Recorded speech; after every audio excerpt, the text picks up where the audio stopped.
To biologics once again and CSIR series 2020। तो हम लोग लास्ट लेक्चर में फ़ोटो रेस्पिरेशन को डिस्कस कर रहे थे और हमने फ़ोटो रेस्पिरेशन कंप्लीट कर दिया था और हमने ये समझा था कि फ़ोटो रेस्पिरेशन का मतलब क्या होता है। उसका मतलब क्या होता है कि जिस प्लांट में C3 पाथवे चल रहा होगा, अगर वहाँ पे ऑक्सीजन का लेवल बढ़ जाता है या कार्बन डाइऑक्साइड का लेवल कम हो जाता है या लाइट इंटेंसिटी बढ़ जाती है, टेम्परेचर बढ़ जाता है, तो क्या होता है कि फ़ोटोसिंथेसिस इनहिबिट हो जाता है। क्यों? क्योंकि वहाँ पे फ़ोटो रेस्पिरेशन होने लगता है। ठीक है। फिर मैंने आपको लास्ट में ये बताया था कि जब प्लांट्स ने क्या किया, धीरे धीरे खुद को इवॉल्व किया और बहुत कुछ पाथवे ऐसे उसने अपने आप के अंदर इवॉल्व किए जिससे क्या होगा, फ़ोटो रेस्पिरेशन कम हो प्लांट में, है ना। और फोटोसिंथेसिस को ऑप्टिमाइज़ किया प्लांट ने, फोटोसिंथेसिस को बढ़ाया, कार्बोहाइड्रेट का प्रोडक्शन बढ़ाया, ठीक है, बाय इवॉल्विंग इटसेल्फ, है ना। तो इवॉल्व जब हुआ प्लांट तो उसने कौन कौन से नए पाथवेज अपने अंदर इवॉल्व किए जिसकी वजह से फ़ोटो रेस्पिरेशन कम हो गया। तो उसमें से आज एक पहला पाथवे हम पढ़ने जा रहे हैं, वो है C4 साइकिल। ठीक है, इसको कार्बन डाइऑक्साइड कॉन्सेंट्रेटिंग मैकेनिज़्म भी आप बोल सकते हो, क्योंकि इसमें क्या होता है, CO2 को कॉन्सेंट्रेट किया जाता है ताकि क्या हो सके, C3 साइकिल अच्छे से चल सके। ठीक है, तो C4 cycle is evolved as an alternate pathway that minimize photorespiration and optimize C3 cycle, that is also known as Calvin cycle। ये चीज़ आपको समझ में आ गई अच्छे से। ठीक है, C4 साइकिल को हम हैच स्लैग पाथवे भी बोलते हैं, है ना। क्यों? क्योंकि फर्स्ट टाइम 1966 में हैच और स्लैग दो साइंटिस्ट थे, उन्होंने इसकी डिस्कवरी की थी। C4 साइकिल को सबसे पहले स्टडी किया था, इसलिए इसको हैच स्लैग पाथवे भी बोला जाता है। ठीक है, उसके बाद क्या होता है कि C4 साइकिल के जो एग्ज़ाम में क्वेश्चन पूछे जाते हैं कि C4 प्लांट्स कौन कौन से हैं, कुछ ऐसे प्लांट्स के नाम बताओ जिसमें C4 साइकिल चलती है। ठीक है ना, C4 पाथवे चलता है। तो प्लांट्स के नाम आपको याद रखने कौन कौन से हैं। एक तो है ग्रामिनी पोएसी फैमिली के जो प्लांट्स होते हैं, ठीक है, मेज़, कॉर्न, शुगर केन, ये प्लांट्स होते हैं, और चिनोपोडिएसी फैमिली, ये प्लांट्स जो होते हैं इनके अंदर C4 साइकिल होती है। ठीक है ना, तो मतलब C4 साइकिल होती है, इसका मतलब क्या कि वहाँ पे फ़ोटो रेस्पिरेशन नहीं होता या बहुत रेयर होता है। क्यों? क्योंकि यहाँ पे क्या होता है, कार्बन डाइऑक्साइड को ये प्लांट कॉन्सेंट्रेट कर सकता है और C3 साइकिल अपना अच्छे से चला सकता है। अभी आपको समझ में आएगा कैसे। ठीक है, तो देखो इसमें क्या होता है कि अगर आप नॉर्मल C3 प्लांट्स की बात करो, है ना, अभी हम C4 प्लांट्स की बात कर रहे हैं, इससे पहले हमने C3 प्लांट्स की बात की थी। तो क्या होता है कि जो नॉर्मल C3 प्लांट्स होते हैं जहाँ पे फ़ोटो रेस्पिरेशन होने के चांसेस होते हैं, अगर ऑक्सीजन का लेवल बढ़ गया, है ना, तो वो प्लांट्स जो होते हैं ना, उनमें जो फोटोसिंथेसिस होता है सिर्फ मेसोफिल सेल्स में ही होता है। तो only mesophyll cells are involved in the photosynthesis in C3 plants. ठीक है, यहाँ तक समझ में आया। लेकिन ये जो C4 प्लांट्स होते हैं ना, इसमें क्या होता है कि अब इसने क्या किया, खुद को इवॉल्व किया है ना, फोटो रेस्पिरेशन को इसको यहाँ पे कम करना है ना, तो इसने क्या किया, मेसोफिल सेल के अलावा एक और सेल की हेल्प ली और उस सेल को बोला जाता है बंडल शीथ सेल। ठीक है, बंडल शीथ सेल। तो यहाँ पे दो सेल्स यूज़ होती हैं, आप याद रखेंगे, मेसोफिल सेल और बंडल शीथ सेल। ठीक है, नेक्स्ट इंपॉर्टेंट चीज़ क्या है कि फोटोसिंथेसिस कहाँ पे होता है, क्लोरोप्लास्ट में होता है ना, और क्लोरोप्लास्ट कहाँ प्रेजेंट होता है, मेसोफिल सेल में। लेकिन ये जो C4 प्लांट्स होते हैं ना, इनका जो क्लोरोप्लास्ट होता है वो डाइमॉर्फिक होता है ना। डाइमॉर्फिक होने का मतलब क्या है, इसके दो नेचर होंगे, है ना, दो मॉर्फोलॉजी होगी, दो नेचर होंगे, दो तरीके से काम कर सकता है। तो क्या होता है कि मेसोफिल सेल में भी क्लोरोप्लास्ट होता है और बंडल शीथ सेल में भी क्लोरोप्लास्ट होता है, लेकिन ये जो क्लोरोप्लास्ट का काम होता है ना, दोनों जगह अलग अलग होता है। ठीक है, क्या क्या होता है भी पता चल जाएगा। तो यहाँ पे ये अलग काम करता है और यहाँ पे अलग काम करता है, तो इसका जो नेचर होता है ना वो डाइमॉर्फिक होता है। इसलिए इन क्लोरोप्लास्ट को जो दो टाइप्स के फोटोसिंथेटिक सेल्स में पाए जाते हैं, है ना, और वो कहाँ पाए जाते हैं, C4 प्लांट्स में। तो C4 प्लांट्स जो होते हैं ना, उसमें दो टाइप के फोटोसिंथेटिक सेल्स पाए जाते हैं, एक तो मेसोफिल सेल और एक बंडल शीथ सेल। बाकी के जो प्लांट्स होते हैं, C4 प्लांट्स को अगर हम छोड़ दें तो बाकी जितने भी प्लांट्स हैं उनमें बंडल शीथ सेल में आपका क्लोरोप्लास्ट नहीं होता। ठीक है, तो ये डिफरेंस आप याद रखेंगे। लेकिन जो C4 प्लांट्स होते हैं उसमें बंडल शीथ सेल में भी आपका क्लोरोप्लास्ट प्रेजेंट होता है, क्लोरोप्लास्ट, है ना।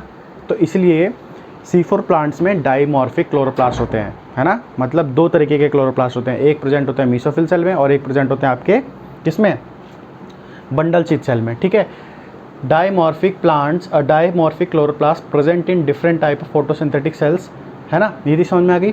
ओके, अब क्या होता है, अब चलते हैं कि ये साइकिल चलती कैसे है, C4 साइकिल कैसे चलती है, कैसे कार्बन डाइऑक्साइड को कॉन्सेंट्रेट किया जाता है। ठीक है, तो इस साइकिल की शुरुआत होती है आपकी मेसोफिल सेल से, है ना। अब देखो आपको यहाँ पे ध्यान से समझना है, यहाँ पे क्या होगा, देखो CO2 प्लांट्स में एंटर करता है, कहाँ पे, मेसोफिल सेल में, है ना। वहाँ पे क्या होता है, आपका होता है एक फोस्फोइनोल पायरुवेट। ठीक है, फोस्फोइनोल पायरुवेट क्या होता है, ये क्या होता है, कार्बन एक्सेप्टर होता है ना।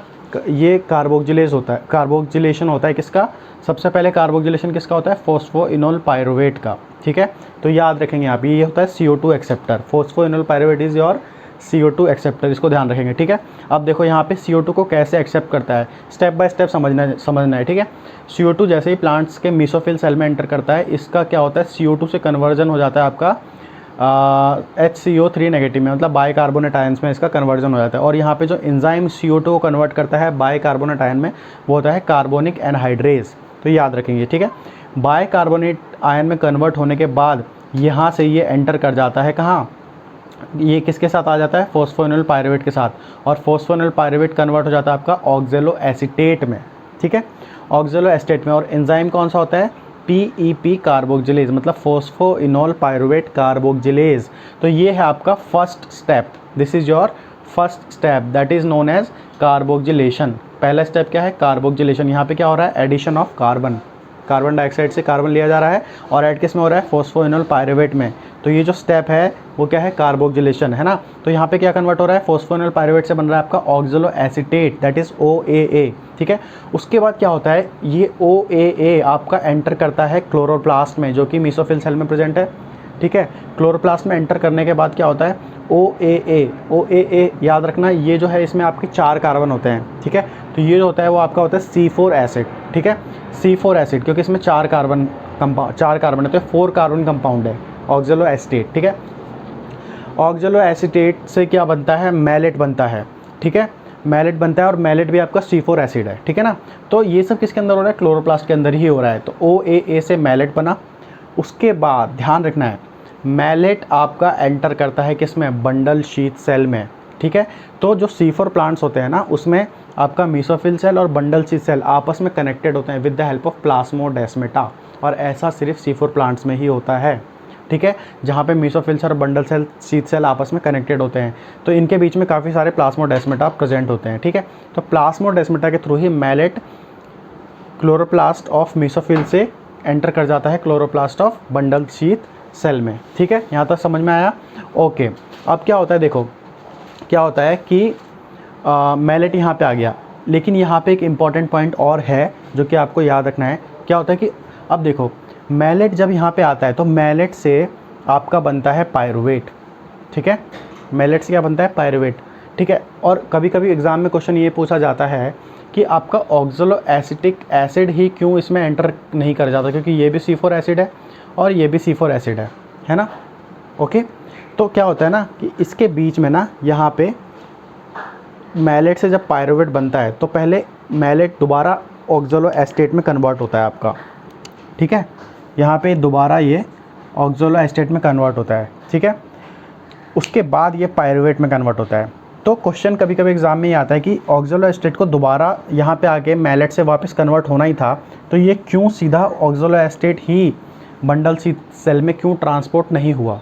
इसका रीज़न ये है कि जो ऑक्जेलो एसिटिक एसिड होता है ना, इस पर चार्ज होता है, नेगेटिव चार्ज। ठीक है, और नेगेटिव चार्ज होने की वजह से ये ईजिली एक सेल से दूसरे सेल में ट्रांसपोर्ट नहीं हो सकता। इसलिए पहले क्या होता है, ये स्टेबल मैलेट जो होता है वो एक स्टेबल प्रोडक्ट होता है, और ये क्योंकि ये स्टेबल है इसलिए ईजिली ये मेसोफिल सेल से बंडल शीथ सेल में क्रॉस कर सकता है, जा सकता है। इसलिए पहले ये मैलेट में कन्वर्ट होता है, फिर मैलेट आपका इधर आता है बंडल शीथ सेल के क्लोरोप्लास्ट में, और फिर ये कन्वर्ट होता है OAA में, और फिर ये आपका पायरुवेट में कन्वर्ट हो जाता है। ठीक है, यहाँ तक समझ में आया। ठीक है, तो अब देखो मैलेट आ चुका है आपका कहाँ पे, chloroplast of bundle sheath cell में, राइट।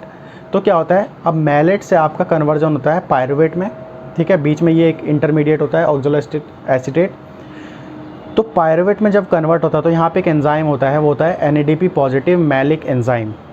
ठीक है, मैलिक एंजाइम, जिसकी हेल्प से malate is converted into the pyruvate. और यहाँ पे देखो ध्यान से, ये है आपका C4 एसिड। ठीक है, और ये है आपका C3 एसिड, मतलब इसमें 3 कार्बन होते हैं। पायरुवेट में कितने कार्बन होते हैं? 3 कार्बन्स, है ना। तो 4 कार्बन प्रोडक्ट से 3 कार्बन का प्रोडक्ट बन रहा है। इसका मतलब यहाँ पे एक कार्बन रिलीज़ हो रहा है, तो वो जो कार्बन रिलीज़ होता है ना, वो CO2 की फॉर्म में रिलीज़ होता है, ठीक है। और यही CO2 आपका केल्विन साइकिल में एंटर कर जाता है, ठीक है। अभी हम यहाँ पे दोबारा आएंगे, ठीक है। तो ये पायरुवेट क्या होता है? अब ये पायरुवेट दोबारा आपके बंडल शीथ सेल से जाता है किसमें? मेसोफिल सेल में। पायरुवेट आ गया इधर, ये भी C3 एसिड है। और फिर with the help of pyruvate kinase this pyruvate is converted into the phosphoenol pyruvate. क्यों? क्योंकि phosphoenol pyruvate is your initial CO2 acceptor. समझ में आ रहा है ना। तो ये फोस्फोइनोल पायरुवेट दोबारा आपका CO2 एक्सेप्ट करेगा in the form of bicarbonate ion. तो ये साइकिल ना इस तरीके से आपकी चलती रहती है। तो इसका एडवांटेज ये होता है कि देखो, इसका एडवांटेज ये होता है कि बंडल शीथ सेल में के क्लोरोप्लास्ट में आपका क्या होता है? कार्बन डाइऑक्साइड एक्यूमुलेट होता रहता है, ठीक है। एक्यूमुलेट होता रहता है, कंटिन्यूसली आपका एक्यूमुलेट होता रहता है। तो क्या होता है कि ये जो पाथवे है ना, ये कार्बन डाइऑक्साइड को कॉन्सेंट्रेट करता है कहाँ पे? बंडल शीथ सेल में, है ना। और जितने भी मेजर एंजाइम्स होते हैं केल्विन साइकिल के, ठीक है, और रूबिस्को, जो रूबिस्को होता है वो आपका बंडल शीथ सेल में ही प्रेजेंट होता है। आपका मेसोफिल सेल में रूबिस्को यहाँ पे प्रेजेंट नहीं होता, ठीक है। अगर आप नॉर्मल C3 प्लांट्स की बात करें तो वहाँ पे सारा का सारा फोटोसिंथेसिस किस में होता है? मेसोफिल सेल में ही होता है। वहाँ पे केल्विन साइकिल भी मेसोफिल सेल में, रूबिस्को भी मेसोफिल सेल में, है ना। तो रूबिस्को को वहाँ पे क्या, अगर ऑक्सीजन ज़्यादा मिल रहा है तो वो ऑक्सीजनाइज एक्टिविटी करने लग जाता है। लेकिन यहाँ पे जानबूझ के प्रोसेस को थोड़ा सा सेपरेट कर दिया गया, है ना, ताकि यहाँ पे कार्बन डाइऑक्साइड को जमा किया जाए, कॉन्सनट्रेट किया जाए, ठीक है। और जब एक बार यहाँ पे कॉन्सनट्रेट होने लग जाता है तो ये ईजिली केल्विन साइकिल आपके यहाँ पे चलने लग जाती है, ठीक है। तो अब देखो यहाँ पे एक इम्पॉर्टेंट और क्वेश्चन क्या पूछा जाता है? देखो, मेसोफिल सेल में जब जो कार्बोक्सिलेशन होता है, ठीक है, मतलब मेसोफिल सेल में जो फोस्फोइनोल पायरुवेट होता है ना, ये आपका इनिशियल CO2 एक्सेप्टर होता है, ठीक है। एक बार ये CO2 एक्सेप्ट कर रहा है यहाँ पे, है ना, मतलब एक बार इसका कार्बोक्सिलेशन हो रहा है, ये चीज़ समझ में आई। और यहाँ पे भी तो CO2 है। अब इस CO2 को भी कोई एक्सेप्ट कर रहा होगा, वो कौन करता है? जो यहाँ पे रूबिस्को प्रेजेंट है। यहाँ पे कौन सा एंजाइम प्रेजेंट होता है? आपको पता है, डार्क रिएक्शन में यहाँ पे आपका रूबिस्को एंजाइम होता है, रूबिस्को एंजाइम होता है ना। वो क्या करता है? RUBP को लेता है और कन्वर्ट करता है किसमें? 3PGA में, है ना, ये आपने पढ़ा था। तो यहाँ पे क्या कर रहा है? रूबिस्को CO2 को एक्सेप्ट कर रहा है। तो क्वेश्चन ये पूछा जाता है एग्जाम में कि मेसोफिल सेल में कौन CO2 को एक्सेप्ट करता है और बंडल शीथ सेल में कौन CO2 को एक्सेप्ट करता है। तो आप इसको याद रखेंगे कि मेसोफिल सेल में CO2 को कौन एक्सेप्ट करता है? Phosphoenol pyruvate. तो यहाँ पे दोनों ही सेल में कार्बोक्सिलेशन होता है। मेसोफिल सेल में जो कार्बोक्सिलेशन हो रहा है उसमें आपका CO2 एक्सेप्ट कर रहा है फोस्फोइनोल पायरुवेट, और बंडल शीथ सेल में जो आपका कार्बोक्सिलेशन हो रहा है उसमें आपका CO2 कौन एक्सेप्ट कर रहा है? रूबिस्को। ये चीज़ समझ में आई। तो इस पाथवे के थ्रू क्या होता है? आपका carbon dioxide bundle sheath cell के क्लोरोप्लास्ट में जमा होता जाता है, ठीक है। और अब क्या होता है कि यहाँ पे जब बहुत सारा CO2 एक्यूमुलेट होता चला जाता है तो क्या होता है? रूबिस्को, अब क्योंकि यहाँ पे CO2 का कॉन्सेंट्रेशन हाई हो गया है due to accumulation, due to concentration of CO2, है ना। तो क्या होता है? रूबिस्को CO2 को एक्सेप्ट करके 3PGA बनाता है और C3 साइकिल आराम से चलती है। तो क्या होता है? इसकी ऑक्सीजनाइज एक्टिविटी कम हो जाती है, ठीक है। तो जो C4 प्लांट्स होते हैं उसमें ऑक्सीजनेशन नहीं होता रूबिस्को का। रूबिस्को ऑक्सीजनेज एक्टिविटी परफॉर्म नहीं करता क्योंकि उसमें कार्बन डाइऑक्साइड कॉन्सेंट्रेटिंग पाथवे होता है, ठीक है। नीचे समझ में आई, है ना। तो की पॉइंट्स इसके क्या हैं? की पॉइंट्स इस पाथवे के ये हैं C4 साइकिल के कि in mesophyll cell pyruvate is converted into phosphoenol pyruvate. देखो, pyruvate is converted into phosphoenol pyruvate, है ना, by utilizing 2 molecules of ATP। अब क्वेश्चन कहाँ से पूछे जाते हैं? एक दो चार चीज़ें मैंने आपको इंपॉर्टेंट बता दी। अब यहाँ पे ध्यान से समझना, यहाँ पे जब पायरुवेट से वापस फोस्फोइनोल पायरुवेट में कन्वर्जन होता है ताकि ये दोबारा CO2 एक्सेप्ट कर सके, तो इस स्टेप पे आपके 2 ATP खर्च होते हैं, ठीक है। देखो, ATP से AMP बन रहा है ना, नॉर्मली ATP से ADP बनता है, मतलब एक फॉस्फेट ग्रुप यूज़ होता है, लेकिन यहाँ पे ATP से 1 ATP से 1 AMP बन रहा है, मतलब this is equivalent to 2 ATP। तो यहाँ पे 2 ATP खर्च होते हैं, ठीक है। 2 ATP are being utilized at this step, ठीक है। तो in mesophyll cell pyruvate is converted into phosphoenol pyruvate by utilizing 2 molecule of ATP, ठीक है। यहाँ पे दो ATP एक्स्ट्रा खर्च हो रही है, ठीक है।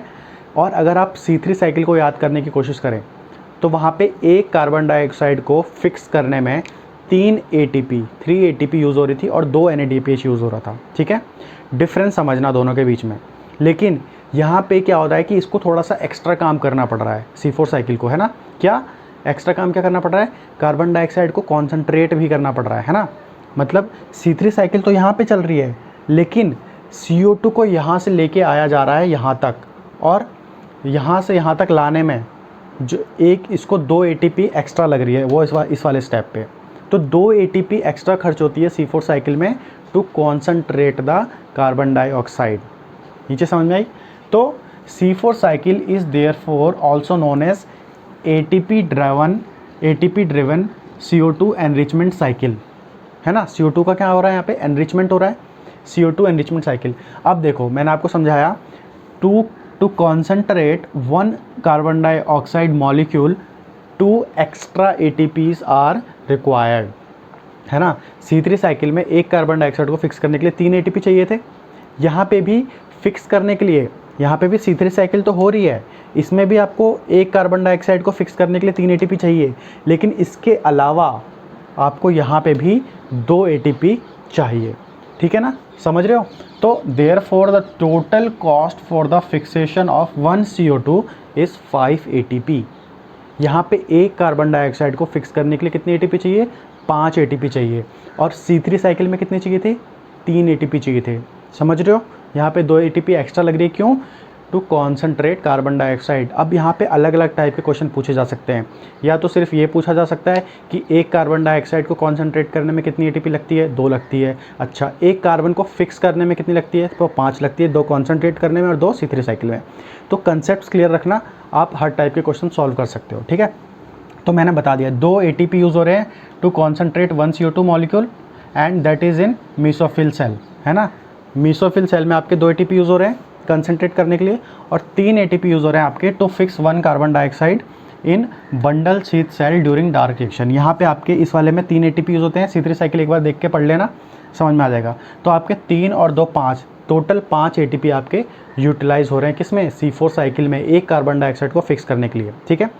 लास्ट में अगर हम टोटल एनर्जी की बात करें तो टोटल एनर्जी में आपके 5 ATP तो आपको समझ में आ गए, और 2 NADPH भी आपको काउंट करने हैं, जो कि केल्विन साइकिल में आपको 2 NADPH, एक CO2 को फिक्स करने के लिए 2 NADPH की रिक्वायरमेंट होती है, तो उस NADPH को भी आप काउंट करेंगे, ठीक है।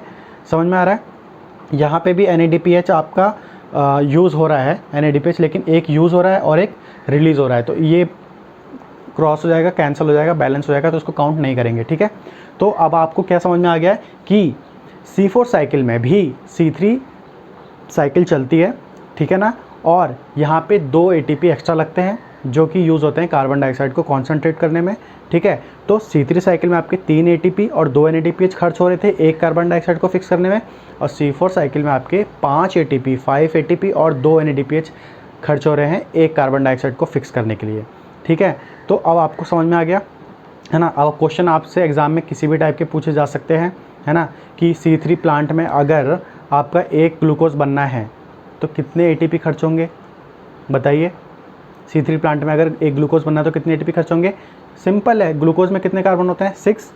एक C3 साइकिल में अगर एक CO2 को फिक्स करने के लिए 3 ATP यूज़ होते हैं, तो 6 CO2 को फिक्स करने के लिए कितने ATP यूज़ होंगे? 6 3 जा 18, 6 × 3 इज़ 18 ATP और 12 NADPH are used in the C3 cycle to form 1 glucose molecule. लेकिन अगर हम C4 प्लांट की बात करें तो यहाँ पे एक कार्बन डाइऑक्साइड के लिए 5 ATP चाहिए होती है, तो एक ग्लूकोज बनने के लिए कितनी ATP चाहिए होगी? एक ग्लूकोज के लिए 6 कार्बन और एक कार्बन के लिए 5, तो 6 × 5 30 ATP चाहिए होगी आपको एक ग्लूकोज बनाने के लिए, है ना। और NADPH उतना ही, 6 × 2 = 12। तो ये सारी चीज़ें आपको कंसेप्ट अच्छे से समझना है, बार बार साइकिल को पढ़िए, रिवाइज़ करिए और आपको अच्छे से साइकिल समझ में आ जाएगी, ठीक है। तो ये था C4 प्लांट्स के बारे में, है ना। तो C4 प्लांट्स में क्या होता है, आपका फोटो रेस्पिरेशन नहीं होता, याद रखना। C4 प्लांट्स में फोटो रेस्पिरेशन इज़ नेग्लिजिबल और वेरी वेरी रेयर, क्योंकि यहाँ पे कार्बन डाइऑक्साइड कॉन्सनट्रेटिंग मैकेनिज्म आपका होता है। तो ये था C4 प्लांट्स के बारे में, है ना। इसके बाद जो वीडियो आएगी उसमें हम डिस्कस करेंगे कैम पाथवे के बारे में, और फिर फोटोसिंथेसिस आपका ख़त्म हो जाएगा। उसके बाद हम नेक्स्ट टॉपिक शुरू करेंगे प्लांट फिजियोलॉजी का, है ना। तो ये लेक्चर के एंड में मैं बस आपको एक चीज़ बता दूँ, एक करेक्शन है। आपको मैंने जब C3 साइकिल पढ़ाया था तो वहाँ पे RUBP को मैंने बोल दिया था राइबोलेज 1 फॉस्फेट, वहाँ पे करेक्ट कर लेना, वो उसका नाम है राइबोलोज 1,5 बिस फॉस्फेट, ठीक है। तो ठीक है, फिर आप पढ़ते रहिए और ख्याल रखिए, मिलते हैं नेक्स्ट वीडियो में, तब तक के लिए थैंक यू सो मच।